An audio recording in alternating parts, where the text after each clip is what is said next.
of Bama and Bourbon with Aaron Suttles from Yay, Alabama. I'm Lance Taylor from The Next Round, where we talk Bama and we talk bourbon. And this week's bourbon, Jack Daniel's Single Barrel Select. Cool thing about this, Aaron, little show a little on the side. Not only is it custom Bama and Bourbon, but they also included an individual for each of us. That's really cool. Yeah, it's got the names on it. They even spelled my name right. So, Beverage Place, Pink Package, Chan, JJ, everybody there, That was awesome. along with Jack Daniels. Thank you very much. He's great. I don't know if I've had the single barrel. Have you? I have. It's good. Okay. Yeah. Well, we're about to pop it open. Probably need to if you're an Alabama fan. It's going to be a long fall of drinking bourbon. Yeah. Look, this thing could turn around quickly. You never know. You never know. We don't know how good Texas is. We assume they're going to be really good. Bama had a lead on them in the fourth quarter. They didn't look great up until the fourth quarter, Texas. Right. Tied with Wyoming. But Saturday was atrocious. It was bad. I mean, I was just sitting there with a couple of Alabama fans, and I'm like, it used to be literally 7-0. It was over. 30 seconds into a game. Yeah. And they didn't score a touchdown in the first half. Yeah, the offense was just a mess. The weather certainly didn't help, but, Tyler Buckner did not present much of a throwing threat to USF. And they, the players said, and Saban said, they brought some blitz pressures that was a little exotic. Cheers. Sorry about the glasses. No, you're good. Shout out to Hallmark Construction next door, Luke Hallmark. This is all we could pull because I didn't bring the bourbon glasses. Love back. it. We could have been chugging it. Alabama fans probably could have related to that. But no, the offensive line's got to play better. Offensive line's got to play better. And do they have? Can it be an elite offensive line? It doesn't look like it. It doesn't. I think they can. I bought into the hype this offseason, by the way. I was one of the ones leading the charge based on what I was being told behind the scenes, that this offensive line was going to be good. And I still think they can be good. I don't know about elite with this unit. But look, the sacks everyone's harping on, which is rightfully so. They're giving up a lot of sacks. A lot of that is your true freshman left tackle. I think it really hurt him that Tyler Booker didn't play. He had back spasms. I think not having him there, sort of security blanket and make sure he got all the calls, hurt him. But the running backs have given up 4 sacks. So protection from your running backs has got to get better. And I would assume that's the reason we haven't seen Justice Haynes in 2 games. I would assume. Yeah. I can't necessarily say that. Look, Boydo was really good at closing the game out on Saturday. Well, I was one of the guys saying Jam Miller's going to have a great year. He had 1 carry. Yeah. And I think he had 2 the week before, so 3 touches in the last 2 weeks. It's crazy. And I didn't know who Daquan Evans was coming into the game, but Zero was in the backfield the entire day with 3 sacks. Yeah. By the way, he had 4 career tackles coming into the game. It was crazy. It was just a weird game. This is a team that gave up 41 to Western Kentucky, who looked completely lost against Ohio State. And Alabama, maybe they proved their point to Jalen Milroe. Yeah. Look, you've got inside information. You don't have to give us anything on that. What I heard and what I relayed was Jalen didn't have a good week in practice, which Nick Saban kind of alluded to. Maybe was pouting. I really don't know. But they were proving a point. They know Jalen Milroe is the best option, at least right now. Yeah. And for them not to play him the entire game, there was something there. Was a point to be proven. I don't think that you're wrong listening to Nick Saban. When Nick Saban comes out and says, I like the way he handled himself in the game. Well, he didn't play in the game, so what was he doing?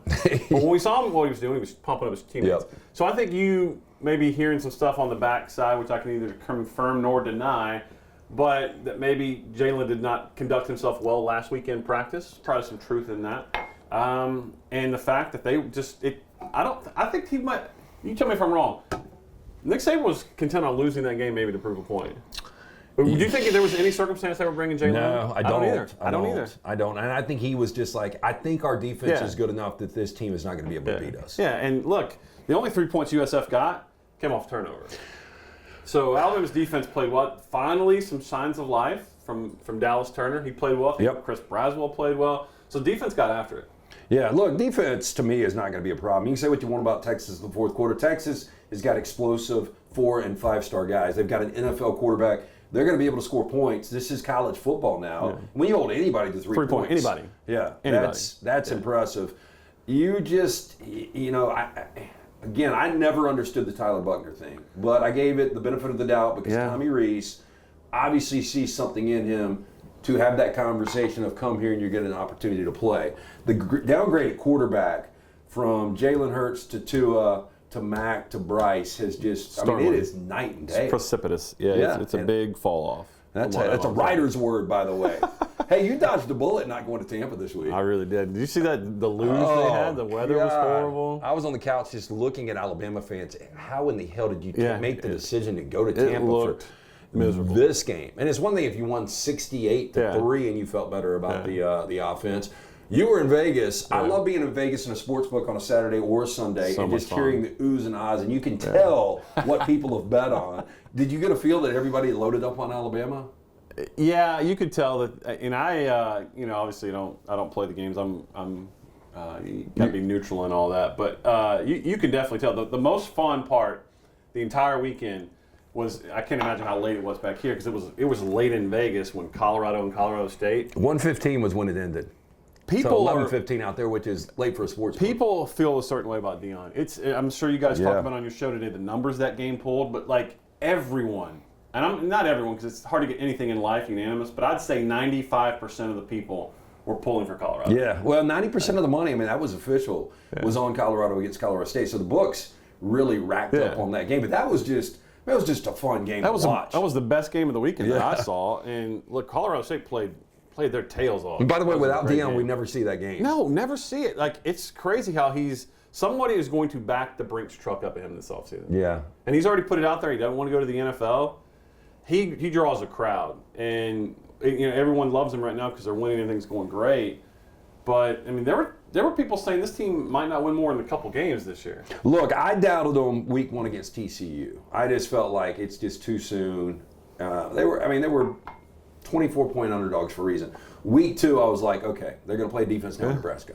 It didn't work. I stayed away last week. I was like, I ain't doubting them again. Smart. If I would have played, I probably would have played Colorado and lost again. But I feel really good about Oregon this week. But like people were like screaming full-throated when Colorado made that comeback. Like people are on board the bus train.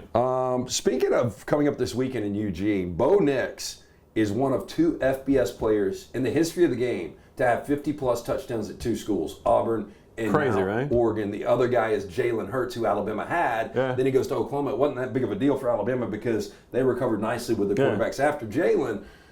Bo Nix would start for Alabama. Bo Nix would obviously start for Auburn. Bo Nix would probably start anywhere in the SEC outside of LSU. Probably. He might have a shot there. Yeah, he might. Now Jaden looked good again this weekend in Starkville. Yeah. But Bo Nix it's almost like he got the monkey off his back getting out of Auburn, going West Coast. Yeah. Not necessarily playing the defenses that you see in the SEC, but it's worked out for him. I'm just amazed where we are at the quarterback position in this state. It's not great. It's not good. And listen, I'm supporting all these guys. I hope they come out and do well. But you have to be a realist. What we saw Saturday in Tampa was not good. Yeah, and just when it looked like Jermaine Burton had turned the corner a little bit, the receivers, and I know it's bad weather and you're not getting any help from your quarterbacks, but they couldn't get any rhythm at all. Isaiah Bond was the only guy that had more than a reception. Yeah, it was tough. It was just a tough go. Is that the worst you've seen post season 1, 2007? Is that the worst you've seen Nick Saban team look offensively? Man, you're really going to put me post 2007. Somebody talked about the game in Fayetteville where they won it like 14-13. Yeah, it has to be. I mean, it wasn't good, Lance. Yeah. So Jalen is one of these guys, people think feast or famine. He makes big, exciting, spectacular plays, and then he makes boneheaded decisions and turns football. You're going to have to live some of the turnovers. Yeah. I think that's just what we know. But we also are going to get some big plays. He can throw the ball deep. He can also help your offensive line by scrambling a little bit, which it looks like you're going to have to do with this offense. He's going to give you higher highs. I don't know. But can you even say lower lows anymore after what on Saturday? No. I mean, listen. A combined 10 of 23 for 107 yards? No. The weather played a factor in it.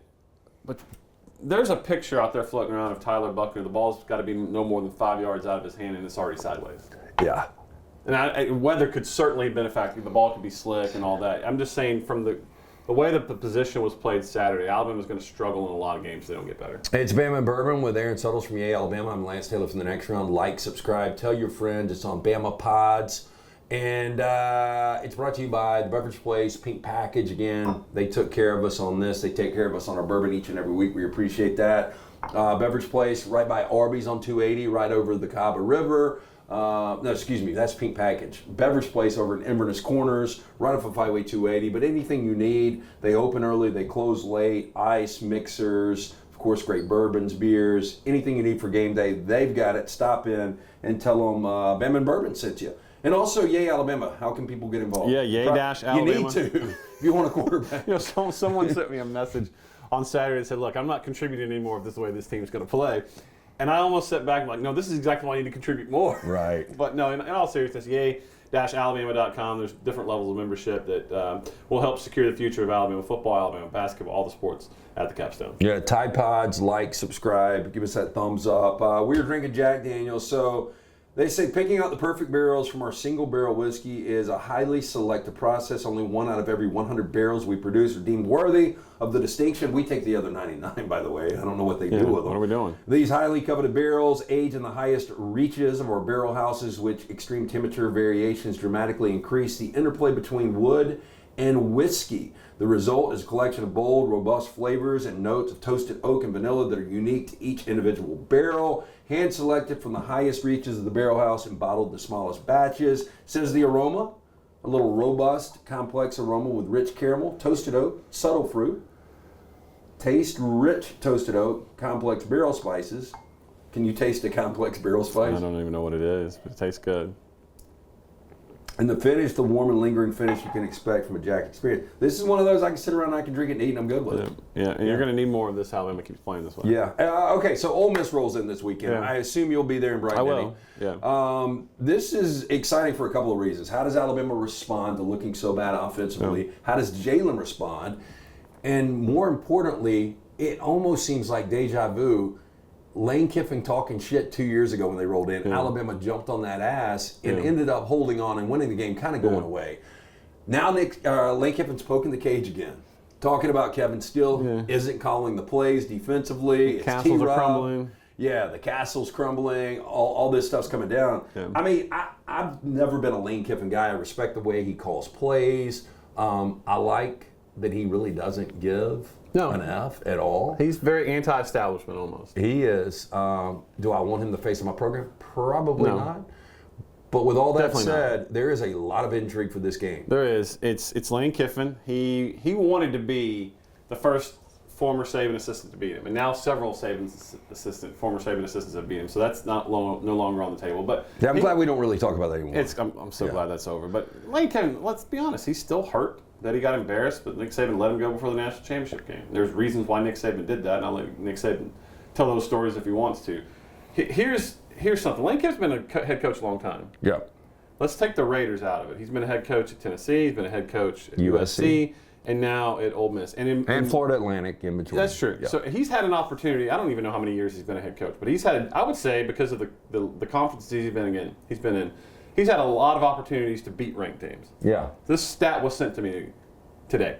Guess how many ranked teams Lane Kiffin has beaten in his career? I think it's 4. I remember 2 at SC. 8 total. Oh, okay. And he's. But I mean, what are the L's? Are there a lot of probably L's? a lot. I mean, he's playing in the SEC West, so it's almost every other weekend he's playing a ranked team. Yeah. Now I will say this about against Saban. So if you go back to 2009 Tennessee, the Terrence Cody block, that was down to the wire. His one chance at Tennessee, and then at Ole Miss, year 1, it was that back and forth score fest, like 55-45 or something. Yeah. And then year 2 was the ass whooping I talked about. Yeah, get your popcorn ready. And then last year, if it wasn't for Bryce Young, they lose that game. They lose that game. Lane's Nick Saban actually respects Lane Kiffin as an offensive mind, and he knows the challenges, and he's already pumping them up about how good they are. He thinks they're better defensively. I'm with you. I wouldn't want Lane Kiffin as my head coach, but it's really a lot of fun and entertaining when he's feeling energized and he's trolling a little bit. So he must feel good about this matchup. Do you, I mean, on the Bama side, do you feel good that Bama goes out and handles business? I don't know how you can right now. Yeah, and that's the thing. And this is one of those where I would look, and it seems like the majority of the money is on the underdog. Yeah. And with Lane and Ole Miss having so much confidence coming into this is a great spot for Bama, but I don't know how they respond. Listen, I'll say this. I mean, people are still on them because of the Texas game, but I think the defense has played pretty well. Yeah, I agree with you. And so I think Deontay Lawson is playing outstanding football. I told you how 10 tackles and a sack last week. Chris Braswell's playing while Dallas turned it on last week. I think they got some playmakers in the secondary. So I think this is a good defense, and I think they're going to stick up for the defensive coordinator. Okay, well, Lane went out of his way to try to embarrass him. And twice, not went once. out of his way to do a. How often do you hear? I mean, there's a coaching fraternity, and you don't get a lot of that. But to go out of your way to insult and try to embarrass a veteran SEC assistant. Yeah. You don't see that very often. Well, I bet the defense rallies for Kevin. And he doubled down on it. He was like, I was just asked the question. I wasn't trying to stir anything up. I'm sure you weren't, Lane. Yeah, and he just takes those subtle shots, and you know exactly, it's calculated, you know exactly what he's doing. With all that said, Kevin still is calling the plays, right? That's what Nick Saban says. Okay, I'll let Nick Saban answer that. We just got to go with that. I do find it an interesting. I think administratively that I do think I think Kevin's calling the plays, but I do think that Travaris Robinson is helping communicate it. It's a cog in the wheel, but Kevin Steele's a defensive coordinator. Bama Bourbon, it is brought to you by our friends at mybookie.ag. Football season's here, so it's winning season. Jump on board. Make sure you put in that promo code when you sign up. Next round, you're going to get that bonus on the house from mybookie.ag. Of course, we're drinking Jack Daniel's Single Barrel Select, brought to you by our friends at Beverage Place, Pink Package Place, Aaron Suttles, Yay Alabama, Lance Taylor. Next round, Tide Pods. Make sure you follow, you like, subscribe, you tell all your friends about that. Jackson Dart on the road, how do you think he plays? And Brian Denny? I think it's going to be a loud environment, tough environment. I think because of Lane, and heck, also because of Pete. Pete knows Alabama's defense. It hadn't changed. So I do think they have some legs up in this. So I don't think it's going to be a dominant defensive performance, but I think the defense will win more battles than they lose.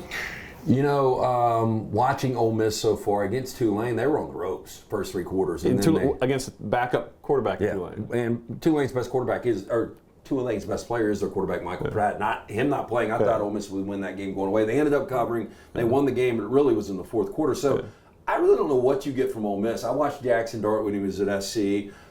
He is a really athletic guy. He will give his body up. He doesn't care, which could be a problem against this Alabama defense. So he's one of those guys who could have a career game. Yeah. And he's one of those guys that could turn it over 2 or 3 times and Ole Miss could win this or lose this game going away. I think the worst thing for Nick Saban, for Alabama fans, if Pete Golding's defense is dominant against Alabama's offense. That would. Because I was one of those guys, I didn't think Pete Golding was that bad. Yeah. Now, I'm with you. I didn't either. Yeah, and people continue to dog him out.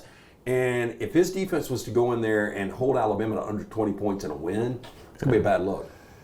Fans make up their mind really quickly on coordinators. They're not shy about expressing their feelings. Tommy Rees is currently undergoing that right now as the offensive coordinator. But I'm with you. I didn't think Pete was all that bad. He just followed some legendary defenses at Alabama. If the offense, getting Tyler Booker back has got to settle that offensive line down. Jalen's going to hit some plays because Ole Miss is better defensively, Nick Saban says, but they're not world beaters. And so Alabama's still got playmakers, and I expect Jalen to hit some deep balls on them. You know, Tommy Rees is 31 years old, and from what we hear, Josh Pate reiterated this today, and I've heard this before, that all the guys in the building like Tommy Rees. Yeah, he's like a relatable guy. He's bright. He's got a lot of knowledge. He's still green, there's no doubt. Sure.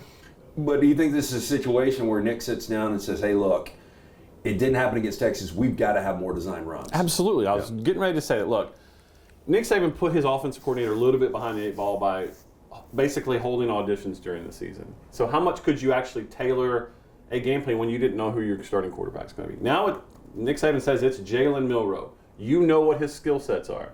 What we didn't see versus Texas, we didn't really see a lot of wide receiver screens. I don't know if have we seen a screen pass at all this year? I'm sure I've missed a play. I'm sure there's been some. I mean, I can't, one doesn't jump out. We've seen a couple zone reads with Jalen. We need more of that. Do what he does well, and then allow him to take some deep shots. Don't ask him to make reads in the middle of the defense. I mean, I told you before week 1, that's not where Jalen Milroe is going to thrive. That's not where he can live.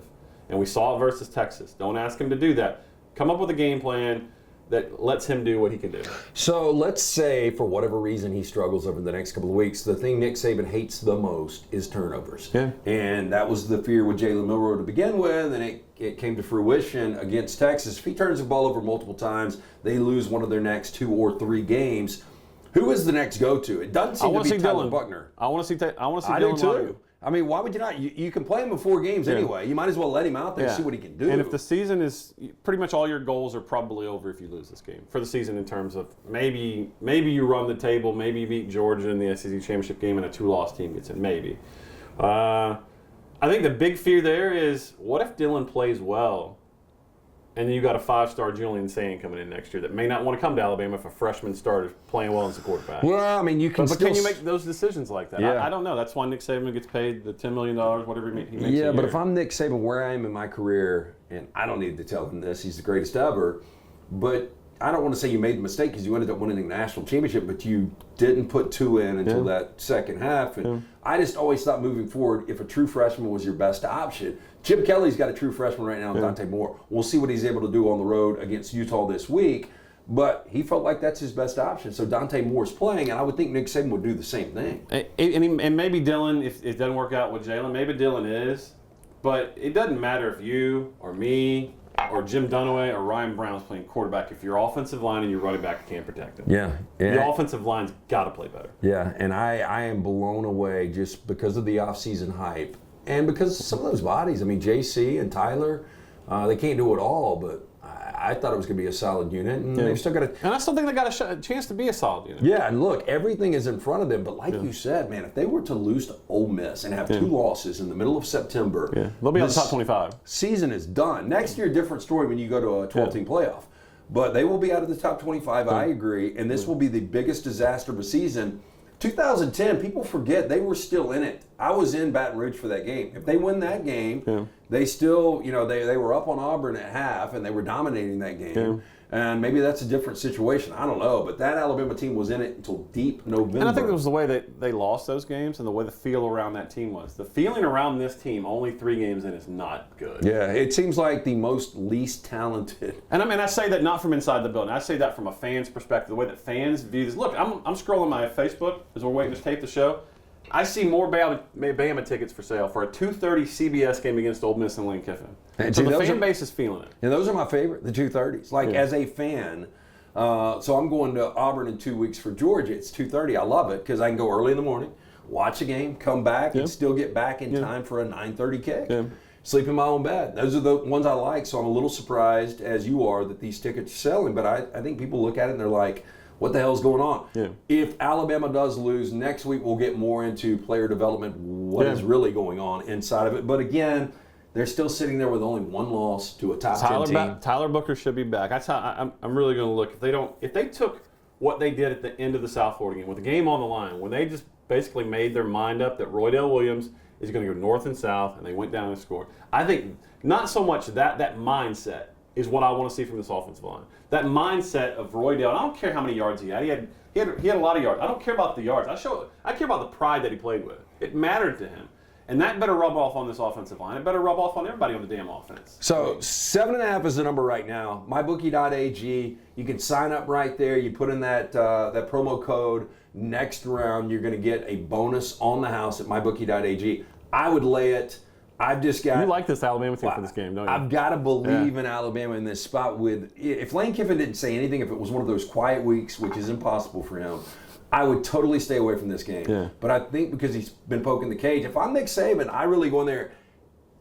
How bad do you guys really want to win? Because if you lose this, it is going to be a grueling, long-ass season. This is what people are saying about you. This is what this coach is saying about these people in this building. Let's go out and jump on their ass. That's what I get to. Look, Kevin Steele, if you know him or talk to any of his former players, he's a player's coach. They love that guy. I think the defense is going to play pissed off. I really do.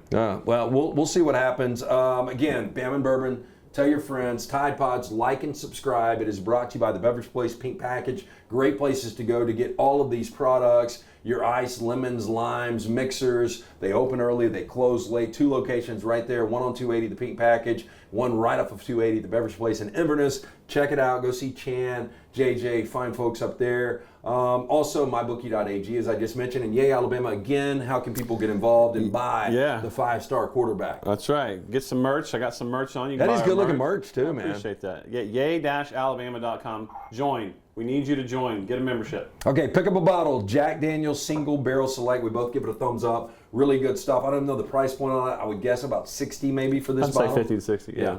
Okay, have a great weekend. We'll see what happens with Lane Kiffin and Ole Miss. It's going to be fascinating to see how this plays out this weekend, and we'll see where we are next week on Bama and Bourbon right here on Tide Pods.